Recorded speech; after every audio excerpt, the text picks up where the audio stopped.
tenho acompanhado também uma curiosidade nesses 9 dias. Massas de venezuelanos chavistas vão às ruas pedir a libertação de Nicolás Maduro. Não há uma só manifestação, apesar da liberação de presos políticos, apesar do relaxamento da tensão interna, não houve uma só manifestação dentro da Venezuela em favor do sequestro de Nicolás Maduro, ou sequer celebrando o seu afastamento do poder. Vejam só que curiosidade. Normalmente, quando se derruba, pelo meio que for, um dirigente que é supostamente impopular ou até antipopular, você costuma ter festejos. A oposição costuma festejar a derrubada desse governante supostamente impopular ou antipopular. Nada disso aconteceu na Venezuela. Maria Corina Machado não tem hoje força, por exemplo, para mobilizar um carrinho de pipoca, como bem sabe Donald Trump. Essa é uma das curiosidades da atual situação venezuelana, da difícil situação venezuelana depois do 3 de janeiro, sobre o qual, evidentemente, teremos aqui oportunidades de tratar. Gustavo, pode começar a sua primeira pergunta. Primeiro, uma observação. É normal, Breno, que não tenha venezuelanos contrários ao regime de Maduro comemorando. Diosdado Cabello ainda continua lá, Vladimir Padrino López continua lá, e o governo não fica muito claro. Isso foi uma resposta de um venezuelano que estava, por acaso, na Venezuela, e eu perguntei, nós entrevistamos, inclusive, no Faroeste Brasileira, e ele disse, não dá ainda para comemorar absolutamente nada, porque se a gente comemora, corre o risco de ser preso. De fato, você mencionou esse negócio de presos políticos, e aí uma observação, eu vi com muita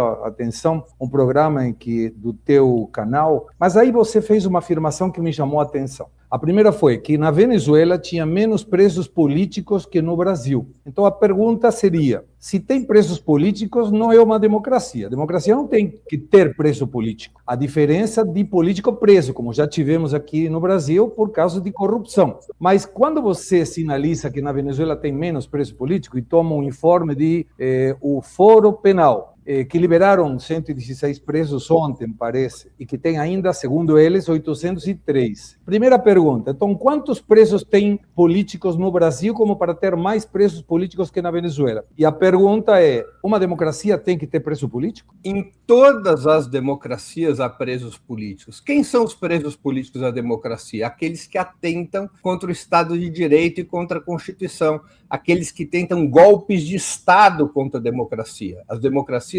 sempre devem se proteger do golpismo. Aqui no Brasil, nós tivemos uma tentativa de golpe de Estado na virada de 2022 para 2023. E chegamos a ter no Brasil mais de 1.300 presos em função de uma tentativa golpista. Depois, esses presos foram sendo liberados e aqueles que estão condenados seguem presos, incluindo o ex-presidente Jair Bolsonaro. É de consenso na imprensa em tratar este tipo de preso como preso político. Não se trata apenas de um político preso. No caso da legislação brasileira, se trata de pessoas presas e condenadas a longas penas pela violação do Estado democrático de direito, por tentativa de golpe de Estado. O Brasil tem, como a Venezuela tem, como outros países têm, uma legislação para proteger o Estado democrático. Aqui no Brasil, ela se chama Lei de Defesa do Estado Democrático de Direito. E essa lei foi violada por Bolsonaro e seus seguidores. Foi violada de maneira violenta no 8 de janeiro de 2023 e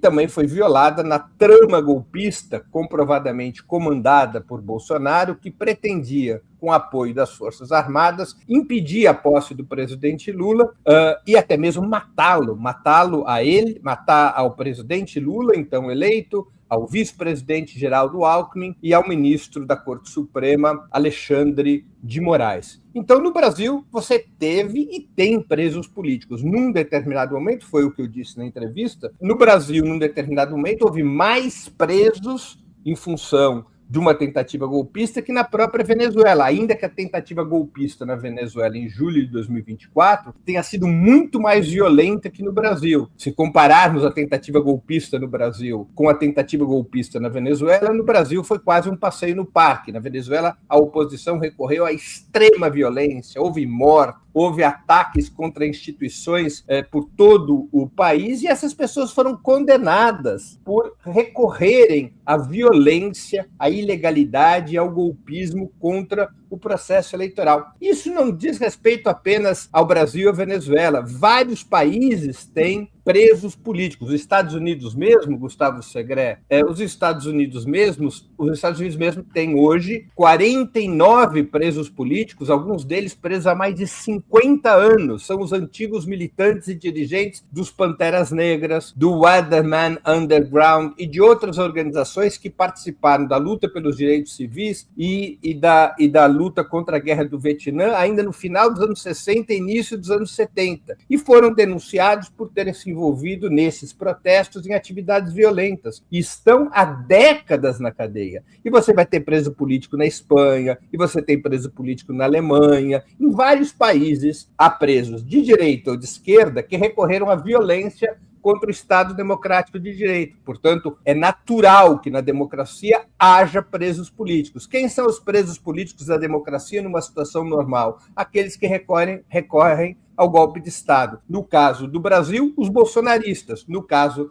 da Venezuela, a extrema-direita liderada por Maria Corina Machado, Leopoldo Lopes e outros indivíduos desse mesmo naipe. Não entro na questão da narrativa do pensamento sobre o golpe de Estado. Para mim, não existiu golpe de Estado no dia 8 de janeiro. Posso justificar, inclusive, pela própria história. O primeiro golpe de Estado foi em 509 a.C., quando Lúcio Brutus destitui o Tarquínio. Você observa que, desde aquela época até agora, tinha 3 características no golpe de Estado. Eram masculinos jovens, armas, ostentosamente armas, e um líder a quem assumiria o poder em caso do sucesso do golpe de Estado, destituindo o outro. Teve 2 eventos em Brasil, um em 2017, que pedia a destituição do presidente Temer, queimou 3 ministérios, eram 30 mil manifestantes do MTST, depredaram